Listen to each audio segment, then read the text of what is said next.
Okay, today we're going to discuss soil fertility and water relationships in a very general term. In very general terms, sometimes for me, general, considering the basics is a lot better than trying to delve into a lot of detail. And so I'm going to cover some points kind of broadly, and some of the points that I make I'm going to emphasize, and we're going to try to hone in on those points. But my overall goal is to give you information that will help you better understand the relationship between irrigating and fertility, soil-water relationship and fertility. You know, it ain't what you don't know that gets you in trouble. It's what you know for sure that just ain't so. And I'm going to admit that I am not a soil scientist. I'm an entomologist by training, but I have worked with growers for over 37 years on their soil fertility programs, trying to help them solve problems. And I've had guidance from people like Dr. Dale Pennington and Dr. Ray Ward from Nebraska that have helped me understand how to interpret soil sample results or soil test results. And so in kind of a straightforward way, this is what I want to cover today. I know there's some soil scientists in the audience today. Dr. Atterbury is out here, and I understand that government likes to make partnerships with the private sector. Isn't that right? So with Dr. Atterbury, I'd like to make a partnership with you. I'll give the presentation, and you can answer the questions. Anyway, we're going to proceed with this and say, you know, for most part, you know, if you're not a soil scientist, soil test results are very confusing. I remember when I was an extension IPM agent in Williamson County, I had a wheat field grower had called me out to it. It was all chlorotic, and it was obvious it was iron chlorosis. I took a sample and sent it into the lab, and it came back and it said, it's really pretty high iron. And I called the state soil scientist and I said, well, here's a picture. I'm going to send you a picture of this field. It's not in high iron. There's a lot of iron deficiency, and we're trying to solve this problem, and it doesn't look like the soil test is going to help us much. And he said, well, go pull another sample. So I went out there and pulled up iron-deficient soil wheat plants, shook the soil off of it, put that soil in the bag, and sent it to the state lab, and it came back iron, plenty of iron. And so it was about then I pretty well lost all faith in soil sampling, soil fertility. But since then, I've learned that soil science is a very complicated science. It's about chemistry. It's about the relationship of how elements change and react in the soil. And the soil may be wet, or it may be dry, it may be hot, or it may be cold. And so a lot of times I feel like we worry too much about, is this sample just exactly right, or we try to be a little bit too precise, or we may try to understand it a little bit too in depth. And so this is the way I want to start today. I want you to realize that one thing that's for sure is there is no soil test that can compensate for a poorly pulled sample. This is so important. This is where I want to start today. If you're a farmer and you're pulling soil samples, or if you're having people pull soil samples for you, you need to ensure that those soil samples are being pulled properly, because you are not going to get good results.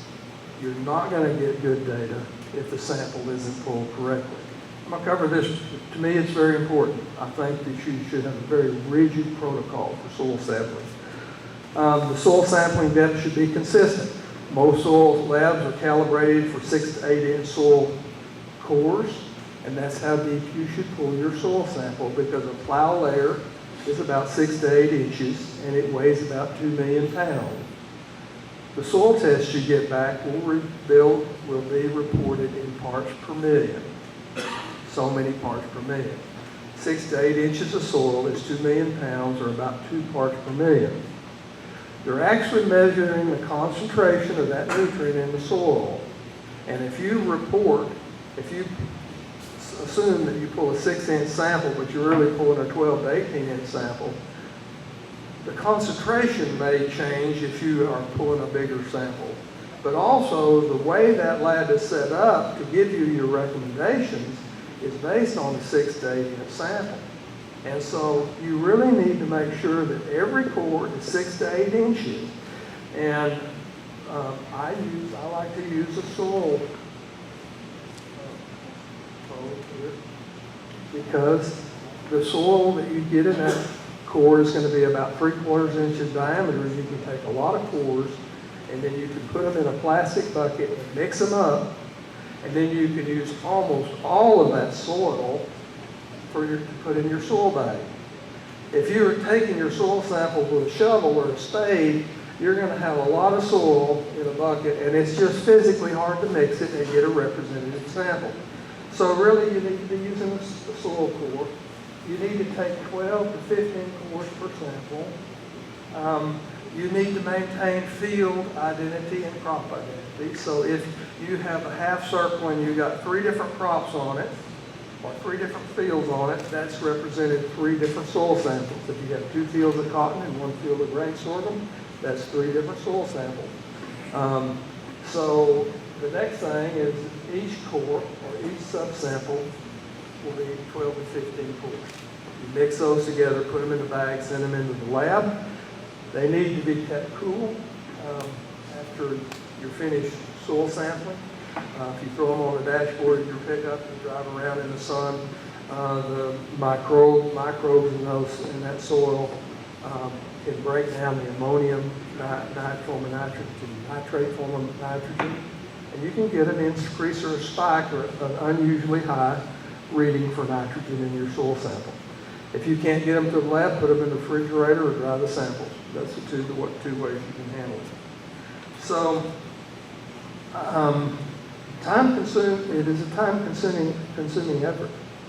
If you do soil samples correctly, if I start at 8 a.m. and I'm standing in the field at 8 a.m. and I'm finishing sampling at 5 p.m., I can generally pull only about 12 to 15 soil samples in one day. So if you're going out there and you're pulling 1 core in the middle of the field, you're really wasting your time. So we first want to start with the importance of doing it. Now, I never did know this guy. I think his name is Liebig. But he came up with the idea, the concept of the law of the minimum. If you ever take a soils course, you'll have Liebig's law of the minimum. And what this represents is there's yields are proportional to the amount of the most limiting nutrient. So if each one of these little planks in this barrel is a nutrient, and the top of the barrel would be your yield potential. If you have one essential nutrient that is lower or not adequate to meet your yield goal, that nutrient is going to be the yield limiting factor. It's really a pretty important concept, and I'm going to kind of, as I go into this, I'm going to kind of ease your mind a little bit on some of this soil fertility issues, especially if you're a farmer, because it can be confusing. In our area, the 3 most important nutrients that we need are nitrogen, phosphorus, and zinc. And you could actually add sulfur in there for some fields as well. Okay. A good fertility program will meet the needs of these elements first. Usually when I work with new growers, the biggest problem that I see with their soil fertility program is in the past, they've gone in there and they've tried to have a blend of many, many micronutrients, many different elements. And then they say, okay, we're going to give you a 30, 60, 20, 5, 6, 8, 9, 10, 15, all these elements stacked on there. Well, we're pretty lucky in our area because most of the minor elements are pretty high in our soils. It's nitrogen, phosphorus, and zinc that need to be met first. So in these situations, when a guy goes in and he says, here's a complete fertility program, here's a complete mix, it's got everything you need.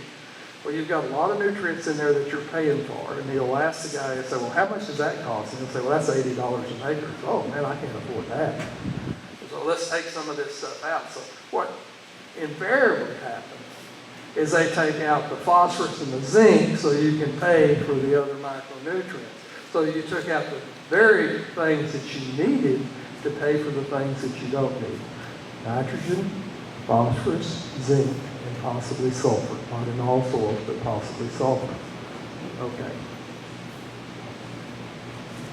Now, this is where we're going to start breaking things down where you can understand it. And it'll become a little bit more apparent to you in the middle. I like to think about the soluble nutrients and the insoluble nutrients. The insoluble nutrients are going to ease our mind, and I'm going to show you why. So when you pull a soil sample report, you're going to have insoluble nutrients. That's going to be the phosphorus and the zinc. That means they're not going to wash down through the soil profile with water. So if you take a 6 to 8 inch soil sample and you come back with a soil sample report for phosphorus and zinc, and you meet the demand for phosphorus and zinc, and let's say you pull this sample in February, in July, when you've had 12 inches of rain and you put on 4 or 5 inches of water, you're not going to leach those out. So if you meet the demand with a soil sample report, even if you don't like soil sample reports, you sit there and look at it and say, I'm going to meet my phosphorus and zinc demand, you can push that away push that off your plate. To me, it's a simple way to look at it. I tell my grower, I said, let's just deal with the phosphorus and zinc first, and then we're going to deal with the nitrogen later. The nitrogen, sulfur are soluble nutrients, and they tend to leach out of the profile. So if you took a soil sample that was 6 to 8 inches deep, is all the nitrogen that could be available to that crop in that 6 to 8 inch sample? Probably not, because nitrogen will leach to the profile. So you may have had some residual nitrogen from last year that was moved down to 12 inches or 24 inches. And if you really want to know what your nitrogen availability is, you would pull incremental samples, maybe 0 to 12, 12 to 24, and 24 to 36, and send those in and just have nitrate tests run on them if you really want to try to fine-tune your nitrogen. But we're not going to worry just a whole bunch about that.